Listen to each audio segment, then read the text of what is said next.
Start of the game. Several celebrities were in attendance and there was frequent use of the N-word on the recording. What's happening, fam, and welcome back to another awesome video on our channel. How do you go from $40 million NBA deals, an entire city chanting your name, to it all crashing down with one viral video? This is the rise and fall of Josh Howard. If there's one thing you need to know about Josh Howard, is that he'll do just about anything to create some controversy.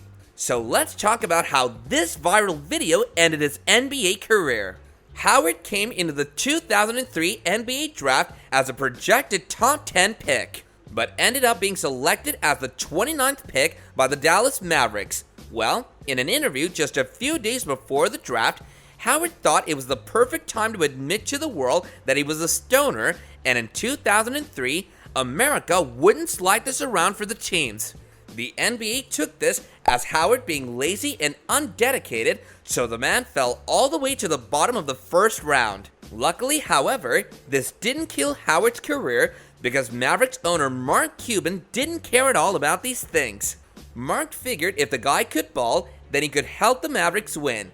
However, Mark soon realized that if Howard was going to stay in the NBA, his skill wouldn't be enough, as everyone knows that off-court drama can be overlooked most of the time, but only if you've got at least one of these two things: tremendous skill on the court or a good reputation.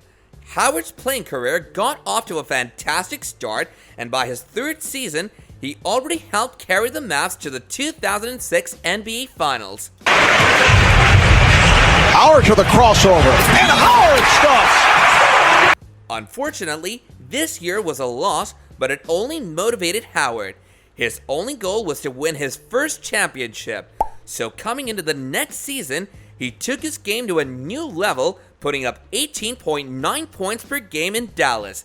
They became the best team in the NBA at the time, winning 67 games and only losing 15 of them. This season solidified Howard in NBA history books, marking his first ever All-Star appearance. Although, as fast as things went up for Howard, they came violently crashing down. Fast forward to the 2008 playoffs, the Mavericks were facing a young Hornets team.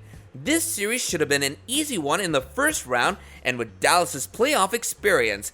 However, coming into the series, the Mavs had an unlucky start. They lost the first two games and immediately went into panic mode. These losses got into Howard's head and he started to overthink every shot and movement on the court.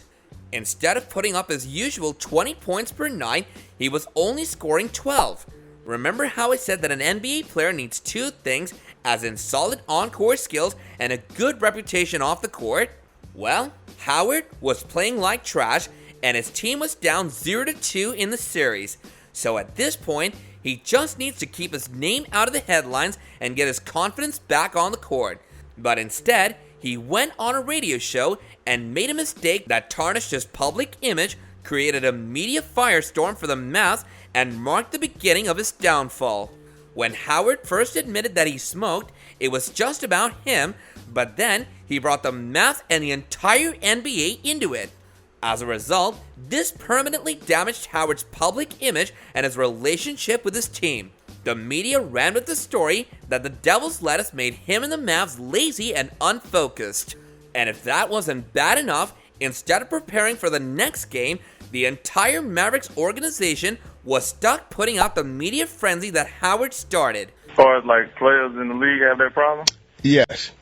Yeah, I mean, I don't think it's nothing that's... Even Mark Cuban himself had to get involved, and when he was asked about the punishment, he said, "We won't make it public, but we'll deal with it internally and put an end to this."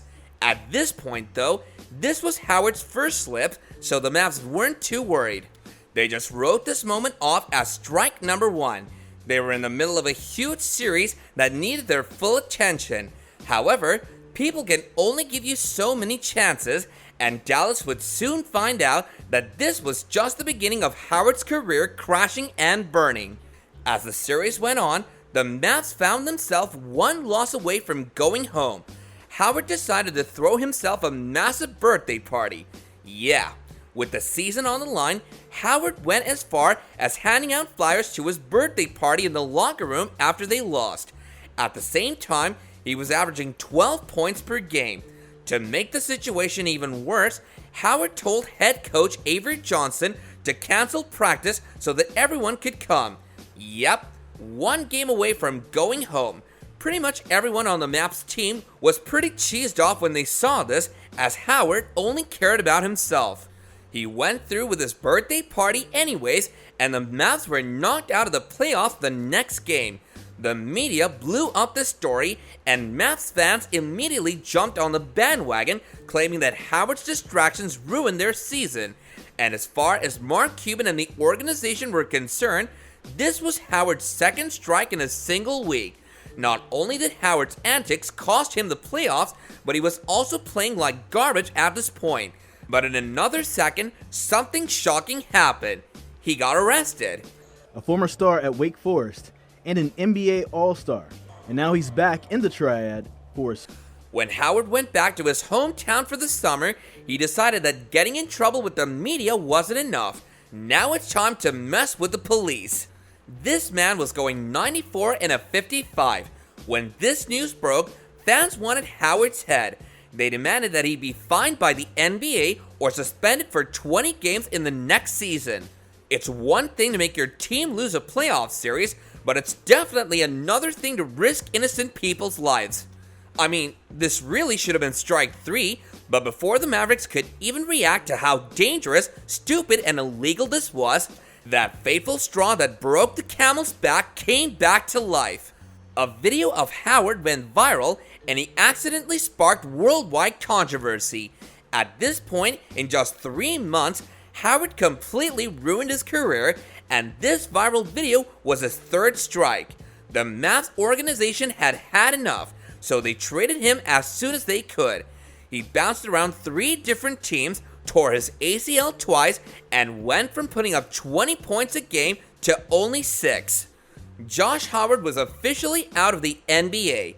Perhaps the saddest part of the story is that just a year after Josh was traded, the Mavs went on to win the 2011 championship without him. The man sat on the sidelines of another team, missing out on all of the glory that could have been his. Now, even though Howard made a lot of mistakes throughout his career since his retirement, he's tried to right his wrongs. He is now a coach at the University of North Texas, helping kids to be the best basketball player they can be. From an NBA star to a college head coach, one viral video may have been the downfall of Howard's NBA career, but it opened up a brand new chapter, one where he could inspire the future and continue doing what he loves, which is basketball. This is just one of those scenarios that no matter how rotten things were at first, everybody deserves a second chance at life. And we certainly hope that it stays this way for Howard going forward. Do give us your thoughts regarding all of this in the comment section down below, and if you like the content that we put out in this video and wish to see more like it in the future, then all you have to do is like, share, and subscribe. And with that, I'll be seeing you guys later in another video. Bye now!